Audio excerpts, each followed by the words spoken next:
Hello, everyone. My name is Nathan Broeckelman, and this is my Module 1 introduction for EDL 850 School of Law.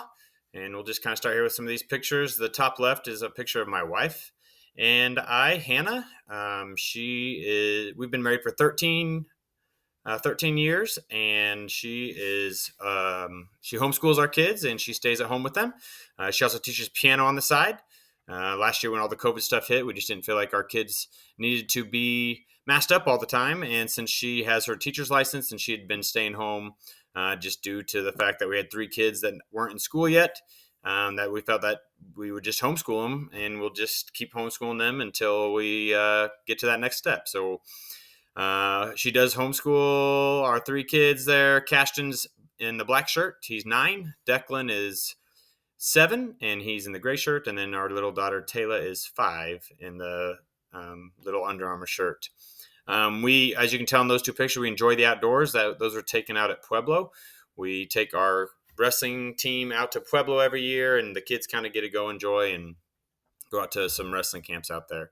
The other picture is just of our dogs. I'm a dog lover. The two Huskies are the white one's almost 2 years old, and the black one we just got last Christmas. He's a year old, and then we have a little tiny miniature pincher who is also 13 years old. So he's kind of getting up there, but he still enjoys walks. And I'm definitely a dog person. I enjoy cats too, but definitely a dog person at least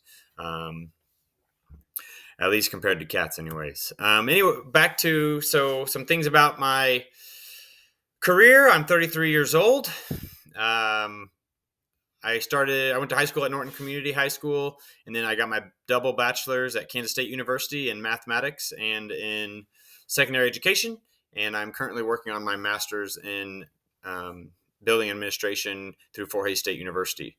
This will be my 9th year teaching high school. I teach high school math. I teach consumer mathematics and a pre-algebra course. And then I've taught driver's ed for the past 6 years. And I've also coached wrestling for 14 years. So this will be my 15th year coaching wrestling, as I'm the head wrestling coach at Great Bend High School. Over to the left, just a picture of me and one of my athletes that won state last year. He's going to be a senior this year, so we're looking for big things from him.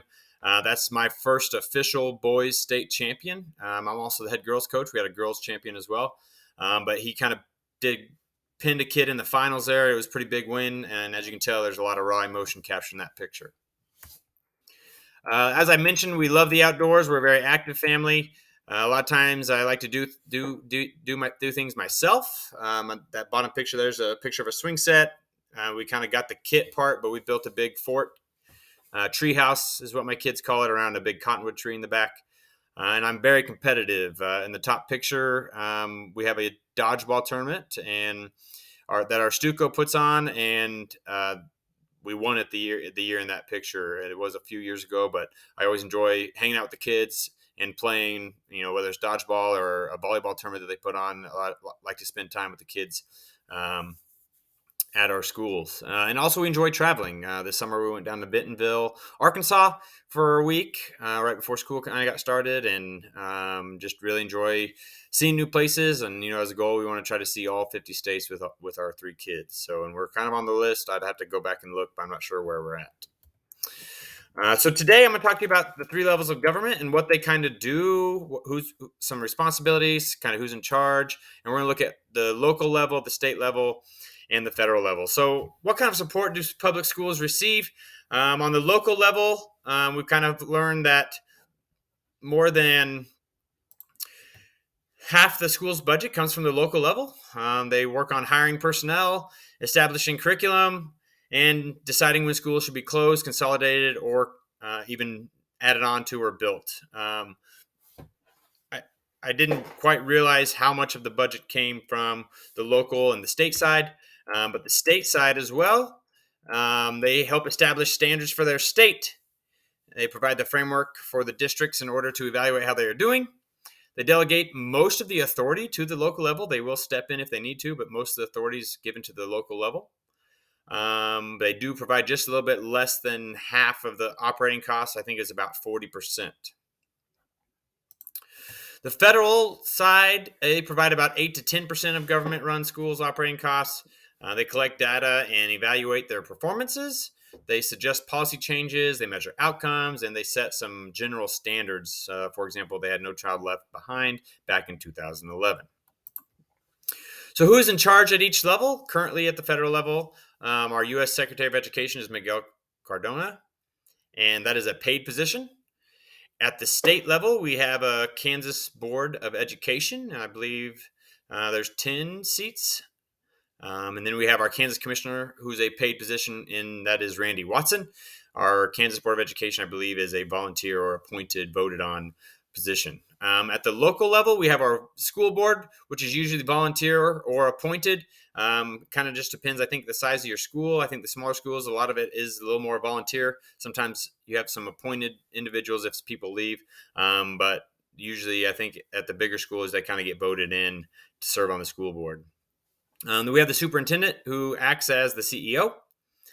And then we have also principal or principals, depending on how big your school is. Those are both paid positions. I believe that the local level has the most power and control over public education. And the reason why I say that is just, some recent events this past year with COVID and everything. Federal was saying you need to mask, state was saying you need to mask.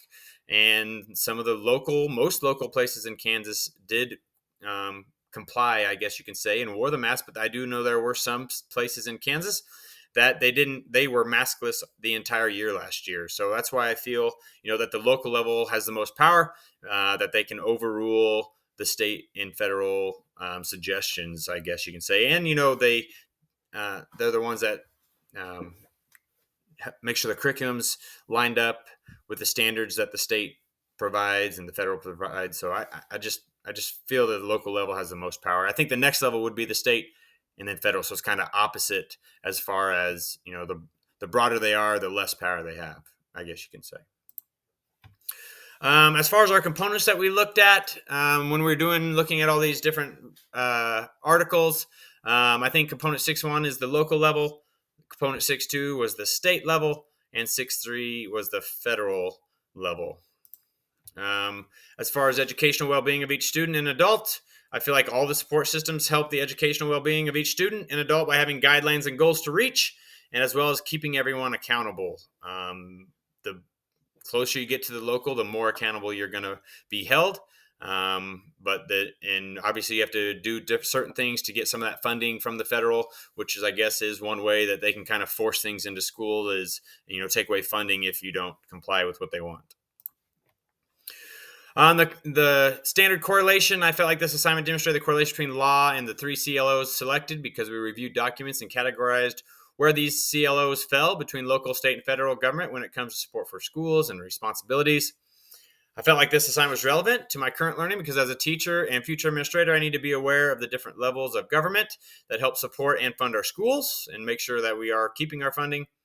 I feel like I need to look into the laws better now as a teacher, and that this assignment helped improve my understanding of where most of the funding and support comes from, as well as realizing that I need to pay a little more attention to what is going on in the public schools as far as the laws are concerned. In my reflection, I feel like this assignment will influence decisions I make as a future school leader by being aware of how funding works and by knowing where to find some resources when it comes to where the support and funds come from for our public schools. I kind of mentioned that in the relevant part, but I honestly haven't really paid too much attention. I basically just listened to what our administration say to us about what's going on with different laws, but I don't really do too much of my own research until it kind of starts affecting me personally. But when I become a school leader, I'm going to need to be able to know that so I can pass that information on to my colleagues. And then finally, there are my references. Thank you for listening, and I look forward to getting to know you and learning more about school law.